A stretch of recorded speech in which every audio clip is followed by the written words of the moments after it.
Bonjour et bienvenue. Aujourd'hui, on va s'attaquer à un livre au titre, disons-le, un peu provocateur, The Millionaire Fastlane de M.J. DeMarco. Mais je préfère le dire tout de suite, on oublie les formules magiques pour devenir riche en dormant. C'est pas du tout le sujet. C'est même en fait l'exact opposé. Oui, et c'est ça qui est intéressant. Le titre est un peu tape à l'œil, mais le fond est très sérieux. Ce qui m'a vraiment marqué, c'est comment l'auteur déconstruit notre vision de la richesse. Il dit que ce n'est pas un événement. Vous savez, le gain au loto, l'héritage qui tombe du ciel, le coup en bourse. Non, c'est un processus long, délibéré. Et il utilise une image pour ça, une métaphore qui va nous suivre, celle d'un road trip vers la richesse avec différentes cartes routières. Et cette opposition entre processus et événement, c'est vraiment le cœur de sa pensée. C'est crucial. On vit dans une culture qui glorifie l'événement, le succès soudain. On voit le sportif qui signe un contrat de plusieurs millions et on se dit « Oh, la chance !» Oui, le succès du jour au lendemain. Voilà. Mais on ne voit jamais les 10 ans de réveil à 5 heures du matin, les échecs, la discipline. Ce que De Marco nous dit, c'est que la chance, en fait, c'est le produit d'un processus. Si on ne construit pas le processus, L'événement chanceux n'arrive jamais. C'est la partie invisible de l'iceberg. c'est exactement ça. Du coup, je propose qu'on explore ces fameuses cartes routières qu'il décrit. Il y en a 3, si j'ai bien compris. Le bas-côté, la voie lente, et puis cette fameuse voie rapide. C'est ça. Et on va voir que chaque voie a sa propre mentalité, ses règles, et surtout son propre péage à payer. Le péage, oui, le coût, en termes de risque, de sacrifice, d'effort. Tout le monde n'est pas prêt à le payer. D'accord, alors commençons par le début. La première carte, le bas-côté. Il dit que c'est la voie express vers la pauvreté. De qui on parle là? Alors là, on parle des gens qui sont piégés dans un cycle de consommation. Le mantra, c'est le plaisir immédiat. Le salaire arrive et hop, il est dépensé avant même la fin du mois. On vit au-dessus de ses moyens, souvent à crédit. Pour maintenir une illusion de richesse, c'est ça? Exactement. Il utilise une expression très forte pour ça, l'intoxication par la richesse. C'est posséder les symboles de la richesse. La belle voiture, le dernier téléphone, sans en avoir les moyens. Chaque achat les appauvrit. On a tous cette image en tête. La personne avec la voiture de luxe en leasing qui galère à payer son loyer. Mais c'est plus qu'un comportement, c'est une mentalité, non? Oui, et c'est ça le plus grave. C'est l'absence totale de responsabilité financière. Si ça va mal, c'est la faute du gouvernement, du patron, de l'économie. Jamais la sienne. Jamais. Et du coup, leur seul espoir, c'est un événement. Le loto, un héritage. Ils attendent un miracle qui, ne vient jamais, parce qu'il n'y a aucune fondation. Ok, donc ça c'est le bas-côté. J'imagine que la plupart des gens ne se reconnaissent pas là-dedans. Ils suivent plutôt le plan classique, la voie lente. Exactement. Et c'est là que le livre devient, disons, plus dérangeant. Parce que la voie lente, c'est le chemin que la société nous vend comme étant le bon. Fais de bonnes études, trouve un bon CDI, travaille dur pendant 40 ans, épargne 10% de ton salaire. Et à 65 ans, si tout va bien, tu profites de la vie. Voilà. Mais c'est ce qu'on nous apprend à tous, ça. C'est la promesse de la stabilité. Pourquoi il qualifie ça de voie de la médiocrité? C'est un peu dur, non? C'est dur, mais c'est une critique du système, pas des gens. Le problème de la voie lente, c'est qu'elle repose sur l'espoir. L'espoir. Oui. On espère que la bourse ne va pas s'effondrer juste avant notre retraite, on espère que l'inflation ne va pas tout dévorer, on espère ne pas être licencié à 50 ans. Et on espère être en bonne santé à 65 ans pour en profiter. Précisément. On joue en défense. On échange notre jeunesse, notre énergie, contre une promesse de sécurité qui est, au final, très fragile. Vu comme ça, c'est vrai. Et il y a 2 failles majeures, le manque de contrôle et l'absence de levier. Dans un job, on échange son temps contre de l'argent. C'est linéaire. Pour gagner 2 fois plus, il faudrait travailler 2 fois plus. Impossible. Voilà, le revenu est plafonné. Et on n'a aucun contrôle. Si l'entreprise est vendue, on est une variable d'ajustement. L'auteur parle de domestication. On nous donne une sécurité apparente en échange de notre liberté. C'est pour ça qu'il dit que la vraie éducation commence après le diplôme. C'est exactement pour ça. Bon, alors, si la voie lente est un plafond, comment on le brise? J'imagine que c'est là qu'on arrive à la fameuse voie rapide. Qu'est-ce qui change si radicalement? Tout. C'est un changement total de paradigme. On ne pense plus en termes d'emploi, mais de création de systèmes d'entreprise. Et ça a une conséquence directe signe. L'actif le plus précieux n'est plus l'argent, C'est le temps. c'est le temps. Sur la voie lente, on est économe de son argent. On va passer 1 heure à comparer les prix pour économiser 5 euros. Sur la voie rapide, On est économe de son temps. On est prêt à payer pour déléguer, pour libérer son temps afin de construire son système. ça, c'est un point absolument fondamental. La valeur du temps. Concrètement, cette mentalité de la voie rapide, elle repose sur quoi? Le premier pilier, le plus important, c'est de divorcer la richesse du temps.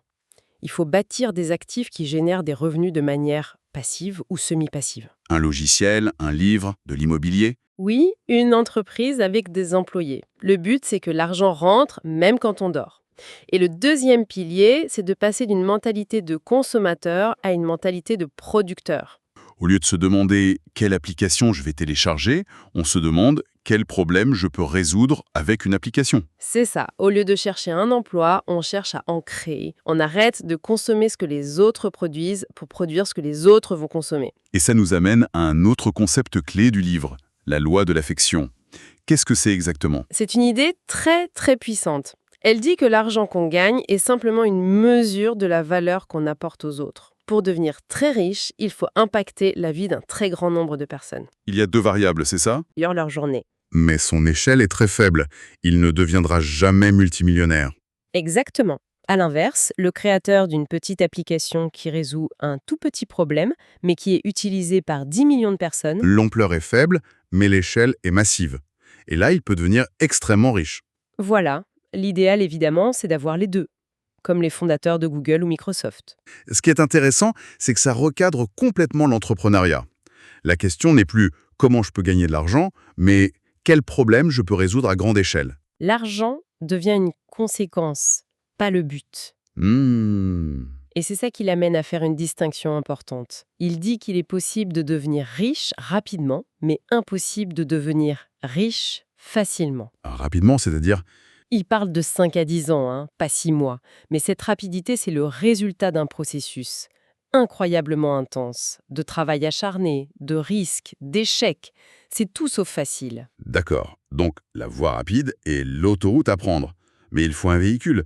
Et j'imagine que ce véhicule, c'est nous-mêmes, nos choix, notre discipline. Absolument. Il détaille les composants de ce véhicule. Le volant, par exemple. Ce sont nos choix quotidiens. Il insiste sur le fait que le succès ou l'échec ne sont jamais le résultat d'une seule grande décision.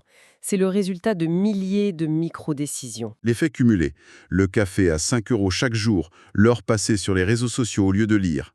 Chaque petit choix nous amène à une destination différente. C'est ça. Et pour bien conduire, il faut voir la route. C'est le pare-brise, la clarté dans les décisions. Il faut aussi entretenir le moteur, ce qu'il appelle changer l'huile, l'éducation continue, ne jamais s'arrêter d'apprendre. Toujours. Et au-delà de la mécanique, il y a la conduite. Il utilise l'image du red line, la zone rouge du contour.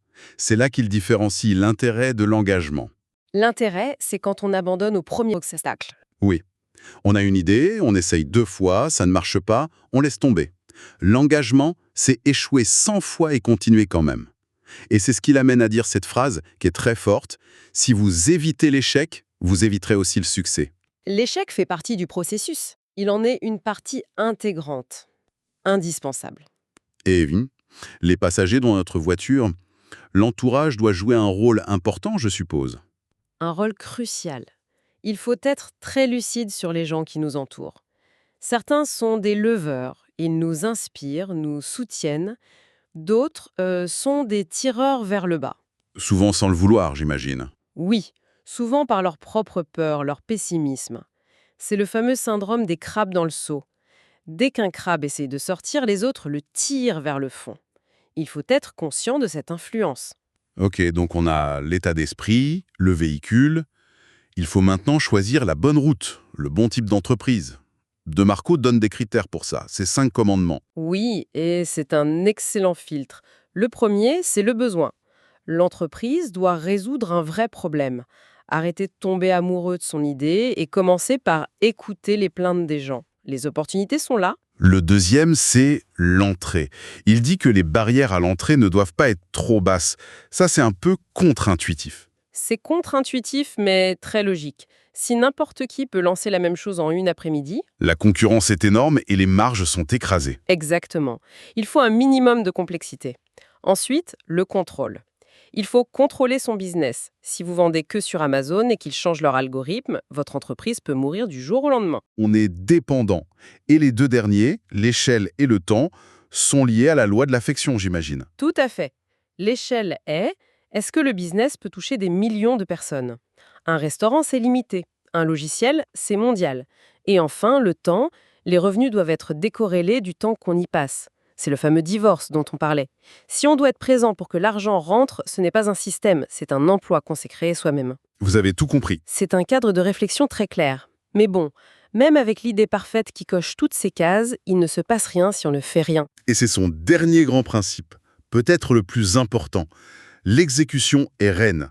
Il a une formule géniale pour ça. Les idées sont des pions, l'exécution est le roi. Il estime que le succès, c'est 5% l'idée et 95% l'exécution. L'adaptation. Le pivot. Trop de gens auraient attendu le moment parfait qui n'arrive jamais. Jamais. Son conseil est brutal. Attaquez maintenant. Commencez petit, faites des erreurs, apprenez, ajustez. L'action crée la clarté. D'accord, si on devait vraiment distiller l'essentiel pour ceux qui nous écoutent, qu'est-ce qu'on garderait? Pour moi, le premier point, c'est ce changement de mentalité. Privilégier le processus sur l'événement. Accepter que ça se construit, brique par brique. Absolument. J'ajouterais la valorisation du temps bien au-dessus de celle de l'argent. C'est notre seule ressource non renouvelable. Chaque heure doit être investie intelligemment. Le troisième point, pour moi, ce serait de toujours garder en tête cette loi de l'affection. Se demander quel problème je résous, quelle valeur j'apporte. Ça change tout. Et le quatrième point pour boucler la boucle, l'exécution prime surtout. Une idée moyenne, brillamment exécutée, battra toujours une idée géniale qui reste dans un carnet. D'ailleurs, il y a un dernier conseil dans le livre que je trouve très pertinent aujourd'hui. Il parle de monogamie en affaires. C'est-à-dire? Se concentrer sur une seule entreprise, un seul grand projet, et y mettre toute son énergie, jusqu'au succès. Essayer de lancer 5 trucs en même temps, c'est le meilleur moyen d'en finir aucun. La diversification, c'est pour après. C'est une excellente conclusion. C'est tellement à contre-courant de l'injonction actuelle au side hustle, à la multiplication des sources de revenus. Et ça laisse une question intéressante pour la réflexion. En s'appuyant sur cette idée de monogamie en affaires, on peut se demander, dans un monde qui nous pousse constamment à nous disperser, quelle pourrait être la puissance, souvent sous-estimée, de se consacrer entièrement à une seule et unique grande ambition?